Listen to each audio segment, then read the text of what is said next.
ህወሓት ከገዛ አርሚው ከፍተኛ የሆነ ተቃውሞ የተነሳበት መሆኑን ተከትሎ ሀራ መሬት የሚገኘውን ኃይል ለመምታት በሚል በቡድኑ የአፋር ክልል ወሰንን ጥሶ በመግባት ታጣቂዎቹን አሰማርቶ ነበር። ግን ግማሾቹ በዛው ሀራ መሬት ያለውን ኃይል ተቀላቅለው ቀሪዎቹን በቡድኑ ላይ ከፍተኛ የሆነ ተቃውሞ ማሰማት መጀመራቸውን ለሞርስ የደረሱት መረጃዎች አመላክተዋል። ባልተጠበቀ ሁኔታ አሁን ነገሮች እየተቀያየሩ ነው። ታጣቂዎች ከሻዕቢያ ወታደር ጋር ተቀላቅለን ወደ ወንድሞቻችን አንተኩስም በማለት በመሪዎቻቸው ላይ አምፀዋል። ለአብነትም የአርሚ 43 አባላት በሙሉ በሚባል ደረጃ ከቡድኑ ቁጥጥር ውጭ ወጥተዋል። የታጣቂ ቡድኑ መሪ ኮሎኔል ትንሳኤ ብርሃንም የሆነ ባለው ነገር ግራ በመጋባት መያዣ መጨበጫ አጥተዋል። ነማንጀሪኖ በራዲዮ እኒህን መሪ ከፍ ዝቅ እያደረጉ መሳደብም ጀምረዋል። ታጣቂው ቡድን ከቁጥጥር ውጭ መሆኑ ብቻ ሳይሆን አብዛኛው ሀራ መሬት የሚገኘውን ኃይል በገፍ መቀላቀሉ በማዕከል ያሉትን አዛዦች አስደንግጧል። በጀነራል ዮሐንስ ወይም ጆን መዲድ የሚመሩት የህወሓት አርሚ አባላት ቡድኑን በመክዳት ወደ ሀራ መሬት በገፍ እየገቡ መሆናቸውን ተከትሎ የፖለቲካ ክንፍ የሆነውትን እነ ደብረጽዮንን በጀነራል ዮሐንስ ላይ ቁጣቸውን እያሰሙ ነው። ይህም የአርሚ አባላቱ የሚከዱበት ዋነኛ ምክንያት ጀነራል ዮሐንስ እጅ ስላለበት ነው በሚል ጀነራሉን እንዝላልነቱን በማሳየቱ ነው በሚል እየወነጀሏቸው ነው። ወደ አፋር ክልል የገባው በርካታ የአርሚ አባላት ወደ ሀራ መሬት መግባታቸው ከተሰማ በኋላ በጀነራሉና በእነ ደብረጽዮን መካከል ከፍተኛ አለመግባባት መከሰቱን የሞርስ ምንጮች አስረድተዋል። ዛሬ ደግሞ የተሰማው በሞንጀሪኖ መመሪያ በህግ ባለሙያዎች፣ በትግራይ ቴሌቪዥን ጋዜጠኞችና ወቅታዊ ጉዳይ ላይ ትንተና በማቅረብ የሚታወቁ ጋዜጠኞችንና ሌሎችንም ጨምሮ በ118 ሰዎች ላይ የእስር እርምጃ እንዲወሰድ በፍሳ ማንጁስ በኩል ትዕዛዝ የተሰጠ መሆኑ ሲታወቅ ከ118 የእስር ትዕዛዝ ከወጣባቸው መካከል የ23ቱ ሰዎች ዝርዝር ሞርስ እጅ ገብቷል። እነማን ናቸው የሚለውን እንመለከታለን። ከራያ አላማጣ ትናንት በጠራራ ፀሐይ የህወሓት ታጣቂዎች ኮማንድ ፖስት የወከለውን የአላማጣ ከተማ ሆስፒታል ኃላፊን አፍነው እንደወሰዱ ተሰማ። ሞርስ መረጃውን ለማጥራት ባደረገው ጥረት የህወሓት ታጣቂዎች ኃላፊውን አፍነው ወሰዷቸው የተባለውን መረጃ በሚያጣጥል መልኩ ታጣቂዎቹ የህወሓት ሳይሆኑ ሌሎች በአካባቢው የሚንቀሳቀሱ ናቸው እየተባለ ነው። በእርግጥ የአላማጣ ከተማ ሆስፒታል ኃላፊን በጠራራ ፀሐይ አፍነው የወሰዳቸው ማን ነው? ይህንንም እንመለከታለን። ህወሓት የራያ አላማጣ ሆስፒታል ስራ አስኪያጅን ያፈነው ከእርሱ ጋር የተጣመደውና ራሱን ፋኖ ብሎ የሚጠራው ቡድን የህክምና አገልግሎት እንዲያገኝ ስፍራውን በሚስጥራዊነት ለመቆጣጠር ስላሰበ ነው የሚሉ ወገኖች አሉ። ራያንና አስተዳደሩን በጉልበት እንቆጣጠራለን ብለው በጀነራል ታደሰ ወረደ ተልከው መዋቅሩን እንዲያፈርሱ የተሰማሩ የነበሩ ካድሬዎች አሁንም ድረስ በዚያው በመገኘታቸው ወያኔ ታጣቂዎች ታፍነው ተወሰዱ የተባሉት የአላማጣ ሆስፒታል ስራ አስኪያጅ አቶ በላይ የታፈኑት በህወሓት ሳይሆን በራያ ህዝብ መብት አስከባሪነት ራሱን በመቁጠር በሚንቀሳቀስ ቡድን አማካኝነት እንደሆነ በማስወራት ራሱን ነፃ ለማድረግ እየሞከረ መሆኑን ተሰምቷል።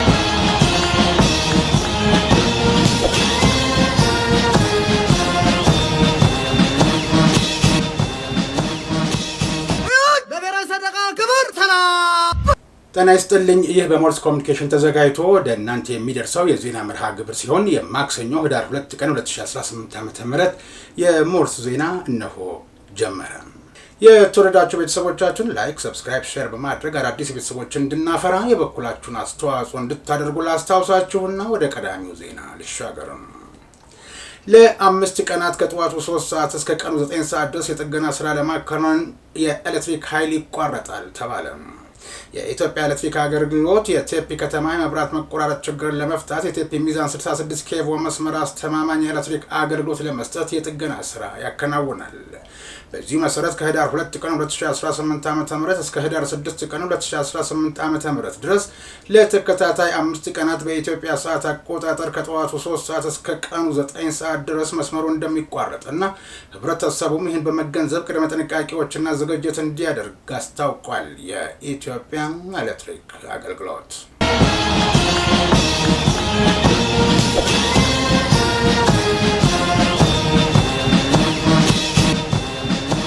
የኢትዮጵያ ሀገራዊ ምክክር ኮሚሽን በማረሚያ ቤቶች ውስጥ በህግ ጥላ ስር የሚገኙ ዜጎች ለኮሚሽኑ አጀንዳቸውን እንዲያስረክቡ ለማድረግ የሚያስችለኝን ቅድመ ዝግጅት አጠናቅቄያለሁ አለም። ኮሚሽኑ የአጀንዳ የማሰባሰብ ስራውን የሚያከናውነው አስቀድሞ ያወጣውን መስፈርት በሚያሟሉ የተመረጡ የክልልና የፌዴራል ማረሚያ ቤቶች እንደሆነም ተነግሯል። የኮሚሽኑ ቃል አቀባይ አቶ ጥበቡ ታደሰ በማረሚያ ቤት ውስጥ ያሉ ዜጎችን በምክክሩ ለማሳተፍ በትኩረትና በጥንቃቄ እየተሰራ ነው፣ በአጭር ጊዜ ውስጥ ወደ ትግበራ ይገባል ማለታቸውንና ምክክር ኮሚሽኑ የህግ ታራሚዎችን በምክክር ሂደቱ ማሳተፉ ራሱ ጠቀሜታ እንዳለው አውቆ ሐሳቡን አሁን ለማድረግ ከፌደራል ማረሚያ ቤትና ከፍትህ ሚኒስቴር ከፍተኛ ኃላፊዎች ጋር ተወያይቷል። ሌሎች የቅድመ ዝግጅት ስራዎችንም አጠናቋል ሲሉ ቃል አቀባዩ ጥበበት ተናገሩ ሲል የዘገበው አሃዱ ነው።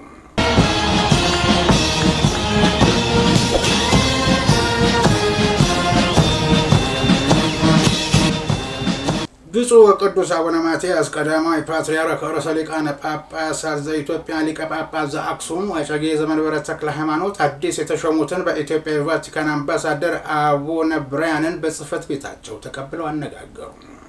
ቅዱስነታቸው በንግግራቸው የሁለቱ አብያተ ክርስቲያናት ግንኙነት የቆየ ወደፊትም ተጠናክሮ የሚቀጥል መሆኑን ጠቅሰው ለአዲሱ አምባሳደር እንኳን ደስ አለው መልእክታቸውን አስተላልፈዋል።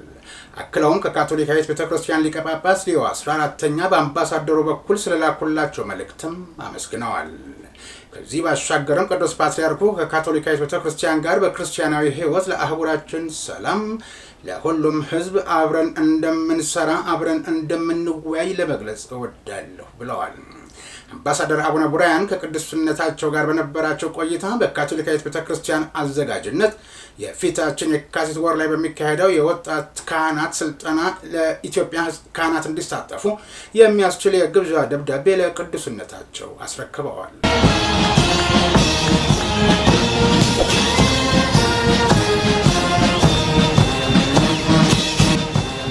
በሲዳማ ክልል ሐዋሳ ከተማ አስተዳደር ቱላ ክፍለ ከተማ ዶሬ በአፋኖ ተብሎ የሚጠራው አካባቢ በፍጥነት ሲጓዝ የነበረ ሲኖትራክ መንገድ ስቶ በአምልኮ ስርዓት ላይ በነበሩ ሰዎች ላይ በመውደቅ ባስከተለው አደጋ የ6 ሰዎች ሕይወት ማለፉን የሐዋሳ ከተማ አስተዳደር ፖሊስ መምሪያ አዛዥ ረዳት ኮሚሽነር ግርማ ማቴዎስ ተናገሩ።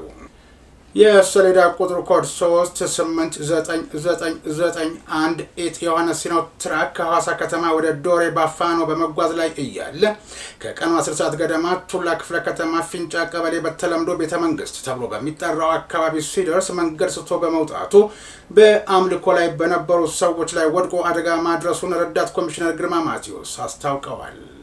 በአደጋው 6 ሰዎች ሕይወት ወዲያውኑ ሲያልፍ በ3ቱ ላይ ከባድ በ5ቱ ሰዎች ደግሞ ቀላልና መጠነኛ ጉዳት መድረሱንም ገልጸዋል። ጉዳት የደረሰባቸው 8 ሰዎች ወደ ሐዋሳ ዩኒቨርሲቲ ኮምፕሬሄንሲቭ ስፔሻሊስት ሆስፒታል ተወስደው ሕክምና እየተደረገላቸው መሆኑንም ረዳት ኮሚሽነር ግርማ ማቴዎስ ነግረውኛል ያለው ቲክቫህ ኢትዮጵያ ነው።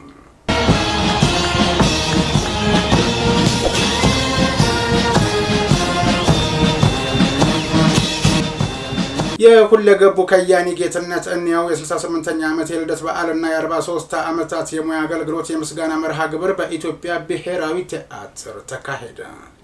ተስፋ የኪነ ጥበብ ኢንተርፕራይዝ ባዘጋጀውና በርካታ የጥበብ ቤተሰቦች በተገኙበት ልዩ የምስጋና መርሃ ግብር ላይ አቢሲኒያ ባንክ ለከያኒ ጌትነት እንየው የ5 ሚሊዮን ብር ስጦታ አበርክቶለታል። ከዚህ በተጨማሪም ሌላኛው ተቋም ሀበሻ ቢራ አክሲዮን ማህበር የ2025 አዲስ BYD መኪናን በስጦታ አበርክቶለታል። ለ43 ዓመታት የሰራባት የኢትዮጵያ ብሔራዊ ቲያትር ካባ ያለበሰው ሲሆን አቢሲኒያ ባንክ በቅርቡ በባህር ዳር ከተማ የሚከፍተውን ቅርንጫፍ ባንክም በጌትነት እንየው ስም መሰየሙን ይፋ አድርጓል። በዚህ ታላቅ መርሃ ግብር ላይ ከያኒውን የሚዘክሩ ዝግጅቶችና ምስክርነቶች ቀርበዋል።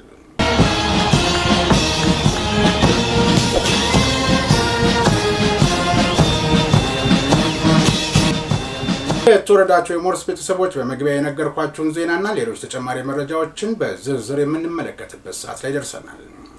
የአላማጣ ከተማ ሆስፒታል ስራ አስኪያጅ የሆኑት አቶ በላይ ሞላ ታጣቂዎች በጠራራ ፀሐይ እየደበደቡ አፍነው የወሰዷቸው መሆኑ ተመላከተ። ህወሓት የራያ ህዝብ ጥያቄን ለማፈን በየቀኑ የራያ ህዝብ ላይ የሚፈጽመው መጠነ ብዙ ያልተገባ ድርጊት ከዕለት ዕለት እየተባባሰ መምጣቱንና አሁን ደግሞ ሰዎችን የማፈንና የመሰወር ድርጊቱን አጠናክሮ ቀጥሎበታል ብለዋል ምንጮች።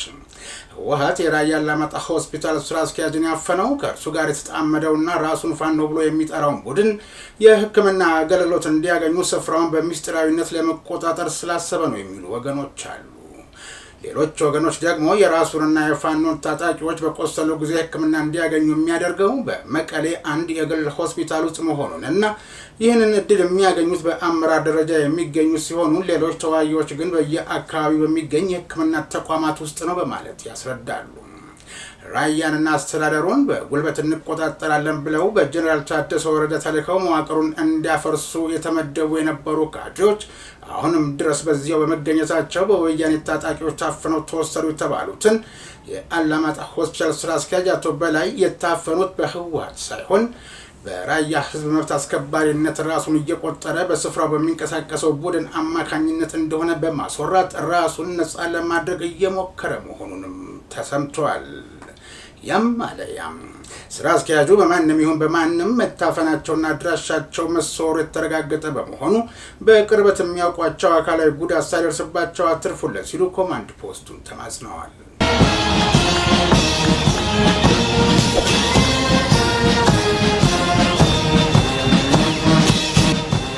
የተወደዳችሁ ቤተሰቦቻችን እስከዛሬ በእናንተ ድጋፍና የሞራል ስንቅ እዚህ ደርሰናል።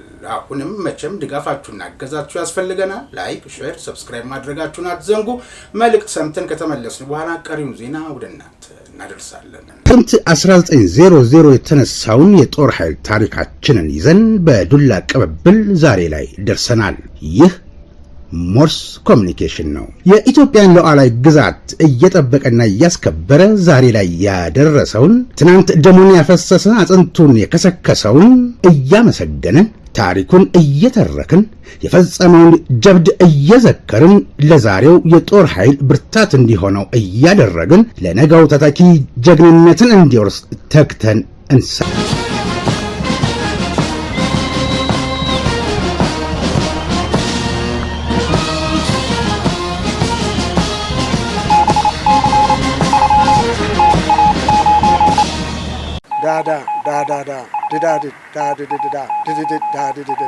ሞርስ ማለት ይችላል። ይህ ሞርስ ነው የሚያዘጋጀው ወንድም ኢዮብ ጀነራል ዮሐንስ ወይ ጆን መዲድ በእነ ደብረጽዮን ጥርስ ውስጥ ገብተዋል። ጀነራል ዮሐንስ የሚመሩት የህወሓት አርሚ አባላት ቡድኑን በመክዳት ወደ ሐረር መሬት በገፍ እየገቡ መሆናቸውን ተከትሎ የህወሓት የፖለቲካ ክንፍ የሆኑት እነ ደብረጽዮን በጀነራል ዮሐንስ ላይ ቁጣቸውን እያሰሙ ነው። ይህም የአርሚ አባላቱ የሚከዱበት ዋነኛ ምክንያት ጀነራል ዮሐንስ እጅ አለበት በሚል ጀነራሉን እንዝላልነት በማሳየቱ ነው በሚል እየወነጀሏቸው ነው። ወደ አፋር ክልል የገባው በርካታ የአርሚ አባላት ወደ ሐረር መሬት መግባታቸው ከተሰማ በኋላ በጀነራሉና በእነ ደብረጽዮን መካከል ከፍተኛ አለመግባባት መከሰቱን የሞርስ ምንጮች አስረድተዋል። ለአብነትም የአርሚ 43 አባላት በሙሉ በሚባል ደረጃ ከቡድኑ ቁጥጥር ውጭ ወጥተዋል። የታጣቂ ቡድኑ መሪ ኮሎኔል ትንሳኤ ብርሃንም እየሆነ ባለው ነገር ግራ በመጋባት መያዣ መጨበጫ ተዋል። በአጠቃላይ ወደ አፋር የገባው የአርሚ አባላት ፍርክርኩ መውጣቱንና ከአዛዡ ቁጥጥር ውጭ መሆኑ እየተነገረ ሲሆን የጦር አመራሩም ከፖለቲካው ክንፍ እያፈነገጠ ስለመሆኑ ጠቋሚ ምልክቶች አሉ። አሁንም መተማመን የሚባል ጠፍቷል። ይህ በእንዲህ እንዳለ አለመተማመኑና አለመግባባቱ እያየለ በመምጣቱ የፖለቲካውን ክንፍ እርስ በርስ እንዲወነጃጀሉ እያደረጋቸው መሆኑ ህወሓት በትግራይ ህዝብ ብቻ ሳይሆን በገዛው አርሚው ጭምር እየተጠላ አርሚው ቡድኑ ከሻዕቢያ ጋር አብሮ እያደረገ ያለውን የጦርነት ጉሰማ በግልጽ መቃወም መጀመሩ የፖለቲካውን ክንፍ አስደንግጦ በአንተ ትዕዛዝ በአንቺ መመሪያ እየተባባሉ መወነጃጀል ጀምረዋል ተብሏል። በዚህም ሰሞኑን ቡድኑ በአፋር ክልል የፈጸመው ወረራ አርሚውን በከፍተኛ ሁኔታ እያስቆጣው የሚገኝ ሲሆን በርካታ የአርሚ አባላት ኢሳያስ አፈወርቂን ለማስደሰት ጥቅም በሌለው ጦርነት አንሳተፍም በማለት በሐረር መሬት የሚገኙትን ወንድሞቻቸውን መቀላቀላቸውን ተከትሎ የቡድኑ መሪዎች በውስጣቸው ሆኖ አርሚውን እየመለመለ ወደ ሐረር መሬት በኩል የሚያስኮበልል አካል አለ በማለት እርስ በርስ ጣት መቀሳሰር ጀምረዋል።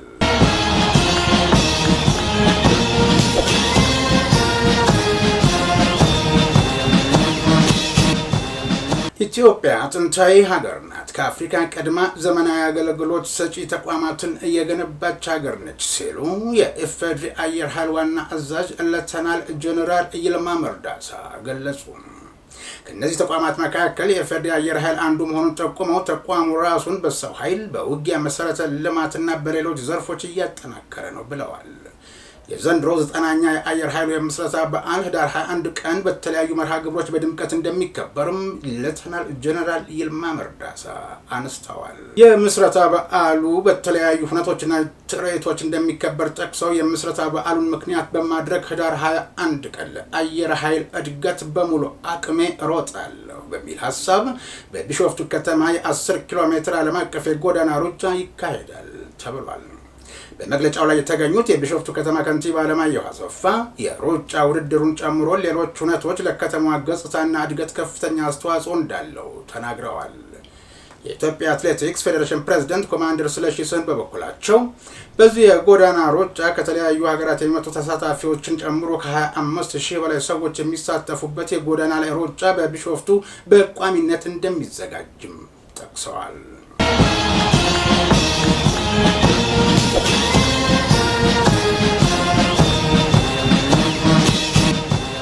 ዛሬ ደግሞ ከወደ መቀሌ የተሰማው ሞንጆሪኖ የተለየ መመሪያ አስፈጽም እና ሪፖርት አድርግልኝ ሲሉ ለፍስሐ ማንጁስ የሰጡት መመሪያ ነው።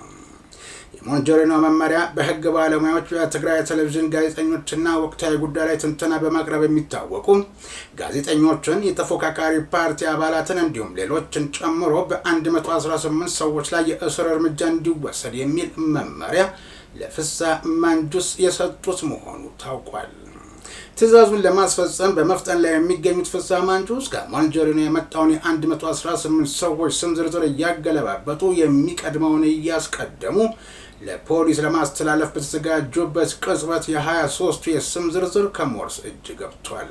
እነርሱም አንደኛ ዳንኤል ብርሃነ የህግ ባለሙያ፣ ሁለተኛ ነጋዘሮ ጋዜጠኛ፣ ሶስተኛ ማኑኤል መረሳ ወይም ወዲ መረሳ የፖለቲካ ተንታኝ፣ አራተኛ ዘርአይ ኃይለ ማርያም ጋዜጠኛ፣ አምስተኛ ዮሴፍ ኃይለ ማርያም አንቂ፣ ስድስተኛ ዶክተር ደጀን መዝገበ ውድብ ናጽነት ትግራይ፣ ሰባተኛ አድሃኖም ሰርጽ ጋዜጠኛ፣ ስምንተኛ አቤል ጽጋቡ ጋዜጠኛ፣ ዘጠነኛ በርሃ ደስታ አንቂ፣ 10ኛ ነጋሲ ካልአዩ ጋዜጠኛ፣ 11ኛ ዓለም ሰገድ አረጋይ ውድብ ናጽነት ትግራይ፣ 12ኛ አምዶም ገብረስላሴ አረና ዲሞክራሲያዊ ፓርቲ፣ 13ኛ ንጉስ አረፈ ሳልሳይ ወያነ ትግራይ፣ 14ኛ አሉላ ኃይሉ ሳልሳይ ወያነ ትግራይ፣ 15ኛ ሀፍቶም ኃይሌ ጋዜጠኛ፣ 16ኛ ሄለን ኪሮስ ጋዜጠኛ፣ 17ኛ ቢኒያም ግርማይ አንቂ፣ 18ኛ አቤል ጎሽ ጋዜጠኛ፣ 19ኛ ሀያሉ ጎዘፋይ ሳልሳይ ወያኔ ትግራይ፣ 20 የማነ ካሳ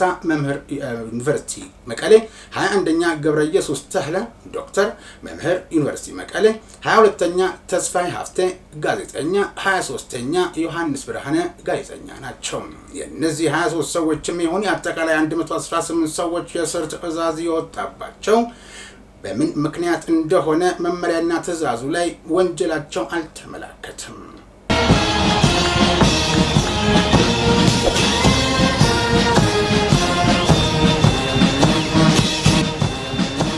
በተለያዩ ምክንያቶች የደረሰባቸውን በደል መቋቋም ሲያቅታቸው የትውልድ ሀገራቸውን ለቀው የተሰደዱ የኤርትራ ወጣቶችን ህወሓት ለአለቃው እጅ መንሻ እያደረጋቸው መሆኑ ተሰማ። በትግራይ ራማ ግንባር አካባቢ በአምባገነኑ ስርዓት ተማረው ከኤርትራ ወደ ኢትዮጵያ የተሰደዱና የተጠጉ ወጣቶችን ህወሓት እያፈነ ለኤርትራ ታጣቂዎች በማስረከብ ወደ ኤርትራ እንዲመለሱና ለከፋ ስቃይና እስራት እንዲዳረጉ እያደረገ ነው ሲል ለሞርሴ የተላከው መረጃ ያመላክታል።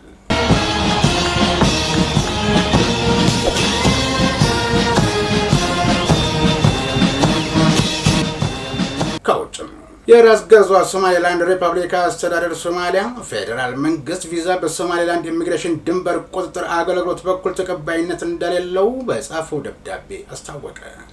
የሶማሊያ ቪዛ ወይም የየለፍ ፈቃድ የያዙ ዜጎች ወደ ሶማሌላንድ መግባት እንደማይችሉ የገለጸው አገልግሎቱ እንደ አስፈላጊነቱ በህግ የሚጠየቁበት አግባብ እንደሚኖር አስታውቋል። በጉዳዩ ዙሪያ የሶማሊያ ፌዴራል መንግስት ይህ ዘገባ እስከተጠናቀረበት ድረስ የሰጠው ምላሽ የለም።